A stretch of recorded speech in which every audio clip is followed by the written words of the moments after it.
আসসালামু আলাইকুম দর্শক, কেমন আছেন? আশা করছি ভালো আছেন। দর্শক, আমরা আজকে আরও একটি গল্প নিয়ে আপনাদের সামনে হাজির হয়েছি। চলুন শুরু করা যাক। আমার সাথে দু একটা অতি অলৌকিক ঘটনা না ঘটলে আমি কখনোই বিশ্বাস করতাম না যে জিন ভূত ভুলে কিছু আছে। এখনো মাঝে মাঝে বিশ্বাস করতে চাই না। আর এই জ্ঞান বিজ্ঞানের যুগে তো ভূত পেতে বিশ্বাস একেবারেই বেমানান। তবে এই পৃথিবীতে এখনো অনেক বিষয় আছে যা অমীমাংসিত, যার কোনো সদুত্তর কেউ দিতে পারেনি। আমার জীবনে তেমনই একটা অমীমাংসিত প্রশ্ন রয়ে গেছে। আমি অনেককেই এই প্রশ্ন জিজ্ঞাসা করেছি, কিন্তু কোনো যুক্তিসঙ্গত উত্তর পাইনি। আজ তাই সবার কাছে আমি সেই প্রশ্নটা আরেকবার করতে চাই। তার আগে ঘটনাটা বলি। মাঘ মাসের কনকনে শীতের রাত। আমি সেদিন রাতে ট্রেনে বগুড়া থেকে বাড়ি ফিরছি। রাত 10টা 20-এ রংপুর এক্সপ্রেসে উঠলাম। যেহেতু ছোট মোহর স্টেশনে রংপুর এক্সপ্রেস দাঁড়ায় না, তাই বাধ্য হয়ে বড়াল ব্রিজের টিকিট কাটতে হলো। বগুড়া থেকে বড়াল ব্রিজ পৌঁছাতে রাত 2:30 বেজে গেল। ছোট্ট একটা স্টেশন, দু একটা দোকান খোলা আছে। দেখে শুনে এক চায়ের দোকানে বসলাম আর মনে মনে ভাবলাম আজ আর বাড়ি যাব না, স্টেশনে সকাল পর্যন্ত অপেক্ষা করব।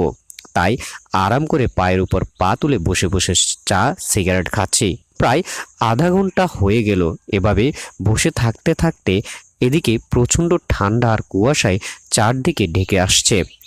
নিজের অযাচিত বোকামির জন্য নিজের কাছেই রাগ হচ্ছে। মনে মনে ভাবলাম, ধুর, কাল সকালে বের হলেও পারতাম। কি দরকার ছিল অযথা এই রাতে ট্রেনে আসার? না হয় কালকের কাজটা একটু দেরিতেই হতো।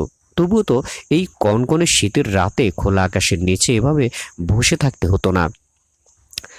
এসব ভাবছিলাম আর নিজের প্রতি খুব রাগ হচ্ছিল। কাউকে গাড়ি নিয়ে আসতেও বলিনি, এমনকি কোনো আত্মীয়কে ফোন দেব তারও উপায় নেই। ফোনের ব্যাটারি সারা রাস্তায় ফেসবুক চালাতে চালাতেই ডেড হয়ে গেছে। অগত্য নিরুপায় হয়ে বসে থাকা আর চা সিগারেট খাওয়া ছাড়া উপায় নেই। প্ল্যাটফর্মে কিছুক্ষণ বসে থেকে 3:30 নাগাদ নিচের বাজারের দিকে নামলাম ঘুরে দেখার জন্য। কিছু দূর এগুতেই দেখলাম আমার বাড়ির পাশের এক পরিচিত জ্যাঠা এক দোকানের দাঁড়িয়ে পান খাচ্ছে। কাছে যেতেই বলল, "কেবারে তুমি এত রাতে কোন থেকে?" আমি কাছে একজন মানুষ পেয়ে কিছুটা উচ্ছ্বাসিত হলাম। যাক, তাও নিজের একটা মানুষ আছে। আমি বললাম, "জ্যাঠা, বগুড়া থেকে আসতেছি। আপনি এখানে কেন?" জ্যাঠা বলল, "আমার মেয়ে আর জামাই আসার কথা ছিল এই ট্রেনে, কিন্তু ওরা তো কেউ আসে নাই দেখতেছি। আমার ফোনটাও বাড়িতে রাইখা আইছি, তাই ফোন দিব পারি নাই। কেবল দোকানদারের কাছ থেকে ফোন দিয়ে শুনি ওরা নাকি গাড়ি ফেল করেছে। দেখেন ক্যাবা কথা হইল। যাই হোক, ভালোই হইল তোমাকে পেয়ে। তা তুমি বাড়ি যাইবে?"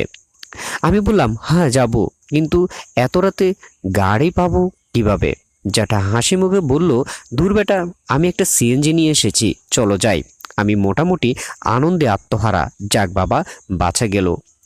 নদী পার হয়ে পশ্চিম পাশে বটগাছের কাছ থেকে সিএনজিতে উঠলাম। বিশ্বাস করবেন না, সিএনজিতে উঠে কিছুক্ষণের মধ্যেই ঘুমিয়ে পড়লাম।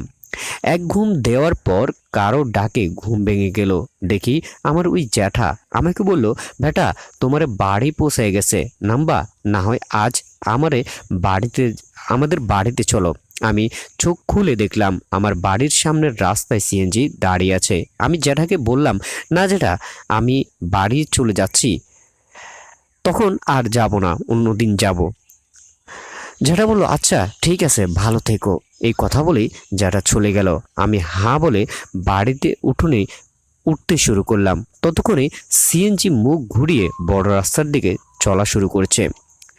বাড়ি উঠানে গিয়ে দাঁড়িয়ে বুঝলাম সবাই ঘুমিয়ে আছে।